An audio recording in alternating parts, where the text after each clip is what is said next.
आज हम लोग बात करने वाले हैं बीए पार्ट 1 हिस्ट्री ऑनर्स का टॉप जो 50 ऑब्जेक्टिव क्वेश्चन का क्लासेस हम लोगों का चल रहा था। ये पेपर 1 का है, क्योंकि पेपर 1 अच्छी तरह से कंप्लीट हो गया। अगर नहीं देखे तो लिंक डिस्क्रिप्शन में होगा, प्ले लिस्ट का वहाँ देख सकते हैं या प्ले लिस्ट में जाकर देख सकते हैं। अब समझिए, इसका भाग 5 है, ये भाग 4 तक बहुत अच्छे से पढ़ लिए हैं, ध्यान रखिएगा। अगर भाग 4 तक देखना चाहते हैं तो लिंक डिस्क्रिप्शन में होगा, प्ले लिस्ट का वहाँ देख सकते हैं या प्ले लिस्ट में जाकर देख सकते हैं।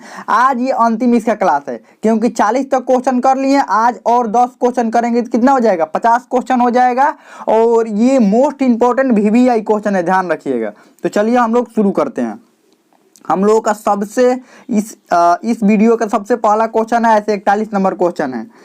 क्या क्वेश्चन है कि राजतरंगिणी किसकी रचना है। राजतरंगिणी जो है वो किसकी रचना है, कल्हड़, कालिदास, पतंजलि या डी चाणक्य।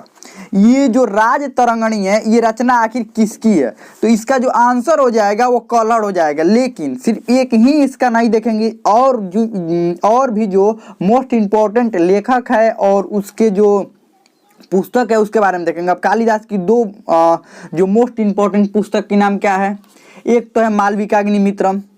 और देखिए, मालविकाग्निमित्रम के जो रचयिता है वो कालिदास है। और किसके बारे में ये लिखते हैं मालविकाग्निमित्रम में, अग्निमित्र और मालविका के बारे में लिखते हैं। और एक और इनका मोस्ट इम्पोर्टेंट है रघुवंश।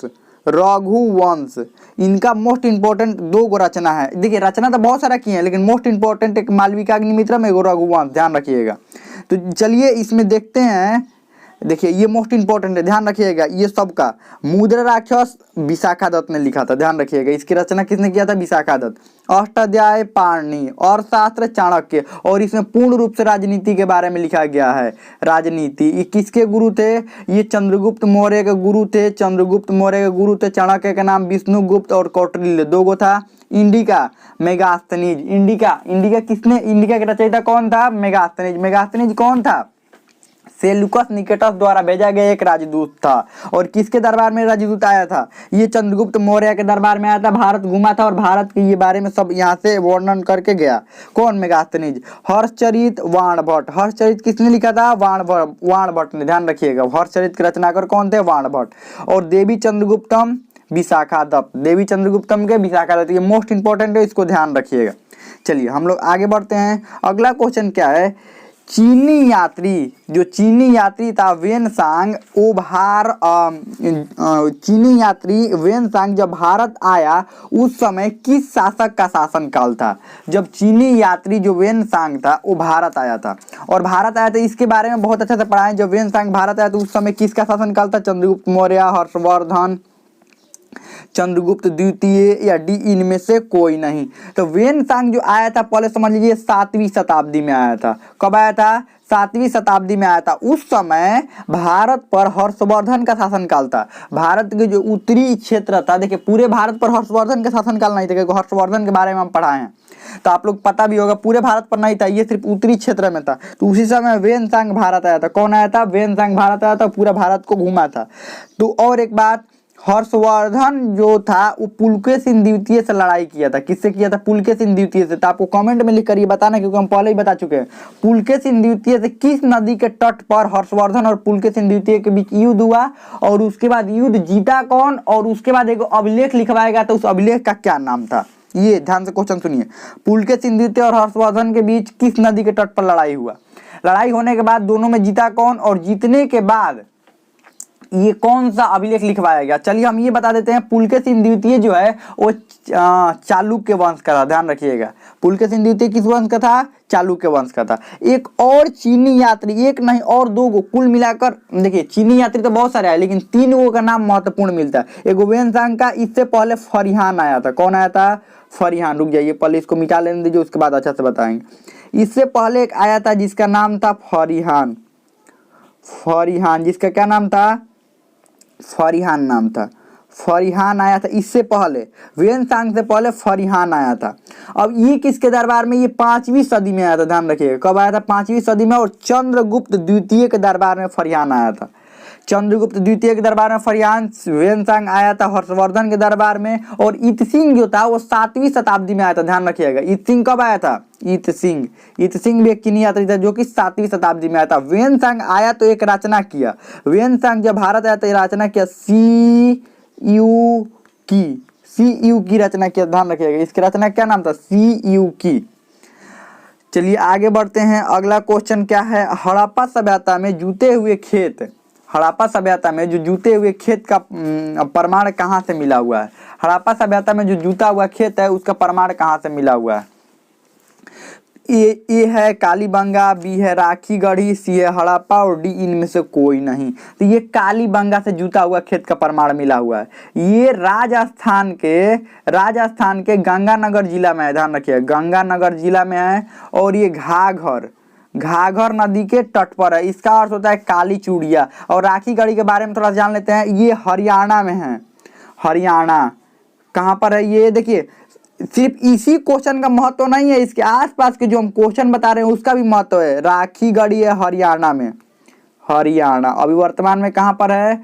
हरियाणा में है। और हरियाणा, और एक बात समझिए, ये हड़प्पा अभी वर्तमान में कहाँ पर है? हड़प्पा जो है वर्तमान में अभी कहाँ पर है? तो ये अभी वर्तमान में पाकिस्तान में है। मोंटगोमरी जिला, हम जब पढ़ा रहे थे उस समय बताया, मोंटगोमरी जिला पाकिस्तान, रावी नदी के तट पर। कहाँ पर? रावी नदी के तट पर। आपको कमेंट में लिखकर ये बताना है कि मोहनजोदड़ो वर्तमान में कहाँ पर है और ये किस नदी के तट पर है। मोहनजोदड़ो वर्तमान में कहाँ पर है और किस नदी के तट पर है। और हड़प्पा सभ्यता का एक प्रसिद्ध जो प्रसिद्ध बंदरगाह था उसका नाम था लोथल, ध्यान रखिएगा, लोथल।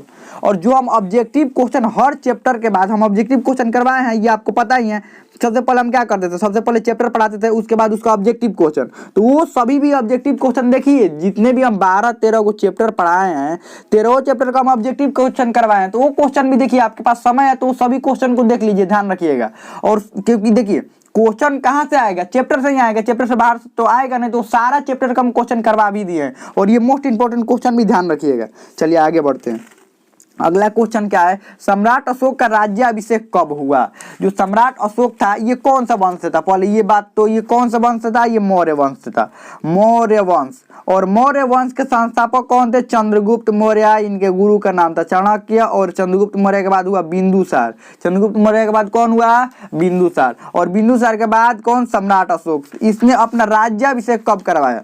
298 ईसा पूर्व, 261 ईसा पूर्व, 269 ईसा पूर्व, डी इनमें से कोई नहीं। तो इसने अपना राज्याभिषेक 269 ईसा पूर्व में ये अपना राज्याभिषेक जो है वो 269 ईसा पूर्व में कराया था, ध्यान रखिएगा। ये अपना राज्याभिषेक कब करवाया था? 269 ईसा पूर्व में। और राज्याभिषेक के ठीक 8वें वर्ष में, यानी कि 269 के बाद ठीक 8वें वर्ष में। 269 से ये पीछे जाएगा ना, आपको पता है कि ईसा पूर्व में समय पीछे जाता है, समय पीछे नहीं जाता। हम लोगों को लगता है कि पीछे जा रहा है, लेकिन पीछे नहीं, ये आगे ही जाता है। तो ये 269 के बाद 8वें वर्ष में, तो 269 में 8 पीछे करेंगे तो कितना हो जाएगा? 261। 261 में ये कालिंग पर आक्रमण किया था। कहाँ पर आक्रमण किया था?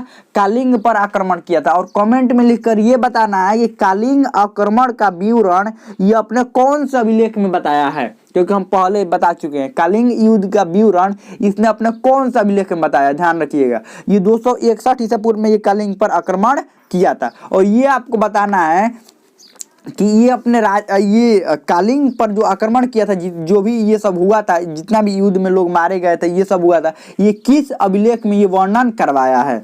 चलिए हम लोग आगे बढ़ते हैं। अगला क्वेश्चन क्या है? प्रथम बौद्ध संगीति का आयोजन कहाँ पर हुआ था? जो प्रथम बौद्ध संगीति था, वो प्रथम बौद्ध संगीति का आयोजन कहाँ पर हुआ था? पाटलिपुत्र, राजगृह और वैशाली, या डी इनमें से कोई नहीं। तो कुल कितने बौद्ध संगीति हुआ था? कुल कितने बौद्ध संगीति का आयोजन हुआ था? कुल हुआ था 4 बौद्ध संगीति का आयोजन। कितने बौद्ध संगीति का आयोजन हुआ था? कुल 4 बौद्ध संगीति का आयोजन हुआ था, जिसमें से सबसे पहला जो बौद्ध संगीति है वो राजगिरी में करवाया गया था। सबसे पहला बौद्ध संगीति कहाँ पर करवाया गया था? राजगिरी में। और सबसे पहला जो बौद्ध संगीति है वो राजगिरी में करवाया गया था। लेकिन राजगिरी जो था उस समय, देखिए उस समय राजधानी थी। अब किसकी राजधानी थी उस समय, राजा कौन था ये भी हम बताएंगे कि उस समय राजा था कौन। आखिर मान लीजिए जो बौद्ध संगीति हुआ बिना राजा के तो अनुमति का होगा नहीं। और देखिए जितने भी चारों बौद्ध संगीति हुआ है कोई ना कोई राजा की अनुमति से ही हुआ है।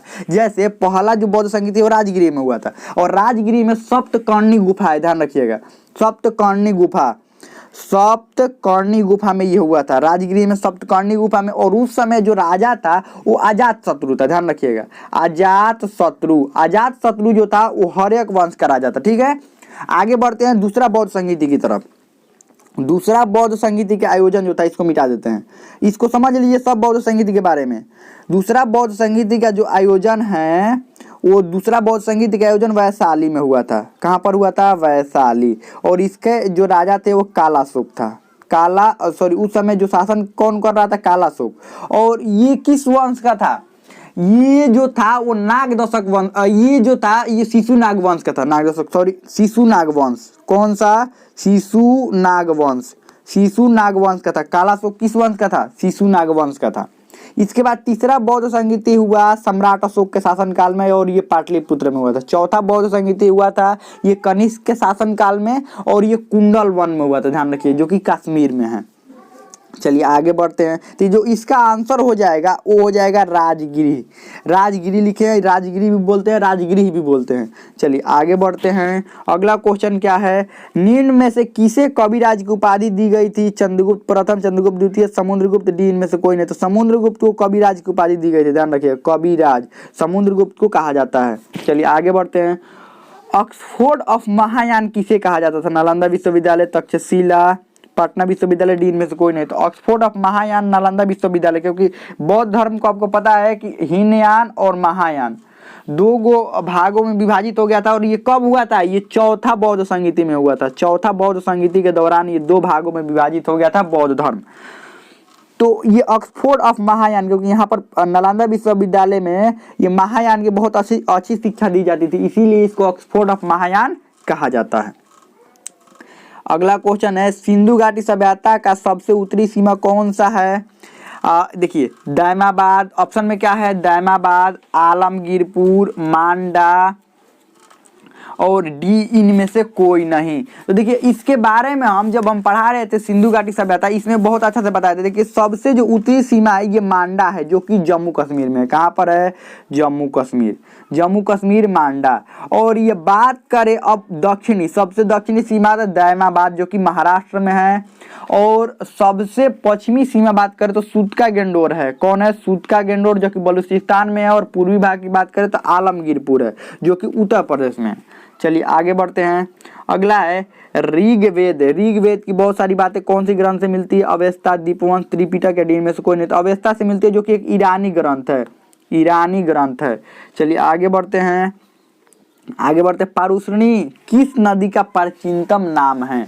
पारुशनी जो है वो किस नदी का प्राचीनतम नाम है, व्यास नदी या रावी नदी और सतलज नदी, या डी इनमें से कोई नहीं। तो जो पारुशनी नदी है वो रावी नदी का ही प्राचीनतम नाम है, ध्यान रखिएगा, रावी नदी का प्राचीनतम नाम पारुशनी। और ये बात करें व्यास नदी का तो विपाशा व्यास नदी का प्राचीनतम नाम कौन सा है, विपाशा है। और उसके बाद सतलज की बात करें तो शत्रुदी नाम है, ध्यान रखिएगा, इसका क्या नाम है, शत्रुदी। और गंडक नदी को सादा नीरा भी कहते हैं, ध्यान रखिए, गंडक नदी का प्राचीन नाम सादा नीरा। और सिंधु को तो आपको पता ही है, ये इंडस वर्तमान में जो इंडस इसको कहते हैं, और ऐसे सिंधु नदी कहते हैं, ध्यान रखिएगा। जो प्राचीनतम नाम वो सिंधु नदी है। और बाकी सब ठीक है, इतना ही आता है, ज़्यादा कुछ नहीं रहता है। चलिए आगे बढ़ते हैं, आगे क्या बढ़े हैं, इसमें 50 क्वेश्चन खत्म हो गया। ये आपका जो ऑब्जेक्टिव क्वेश्चन है पूरा अच्छा तरह से टॉप जो 50 ऑब्जेक्टिव क्वेश्चन के बारे में हम बता रहे थे, जो टॉप 50 ऑब्जेक्टिव क्वेश्चन था वो खत्म हो गया। हमें लगता है कि जो बहुत अच्छा से आप लोगों को समझ में आ गया होगा आपको। इसमें अब इसके बाद सब्जेक्टिव क्वेश्चन का क्लास शुरू हो जाएगा। इसमें कोई भी डाउट हो, कोई भी क्वेश्चन हो, आप कमेंट में पूछ सकते हैं, हम लगता है समझ में आ गया होगा।